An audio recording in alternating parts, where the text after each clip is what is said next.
Udaipur rail স্টেশনের Kanchenjunga express থেকে এক অবৈধ অনুপ্রবেশকারী বাংলাদেশি যুবতীকে আটক করল বিএসএফ। ঘটনা তদন্ত শুরু করা হয়েছে। বাংলাদেশের সীমান্ত পার হয়ে ভারতের মধ্যে প্রতিনিয়ত প্রবেশ করছে বাংলাদেশি নাগরিকরা। অল্প বয়সী মেয়ে এবং বাংলাদেশি গৃহবধূদেরকে ভারতের বিভিন্ন শহরে কর্মসংস্থান তৈরি করে দেওয়ার নাম করে বিভিন্ন ম্যাসাজ পার্লারে নিয়ে যাওয়া হচ্ছে। পরবর্তী সময়ে তাদের দিয়ে বিভিন্ন খারাপ কাজে লাগানো হচ্ছে এবং দেশের নিরাপত্তা নিয়ে ছিনিমিনি খেলছে এক শ্রেণীর মানব পাচারকারীরা।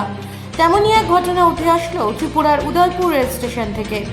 রবিবার সকালে উদয়পুর রেল স্টেশনে কাঞ্চনজঙ্ঘা রেল দিয়ে শান্তির বাজার থেকে আসা এক যুবতীকে আটক করে বর্ডার সিকিউরিটি ফোর্স।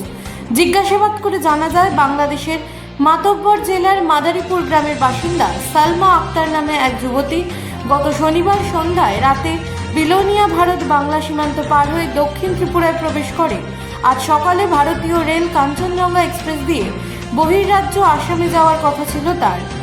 সেখানে একটি বিউটি পার্লারে ম্যাসাজ করার জন্য কাজে যোগ দেওয়ার কথা রয়েছে তার।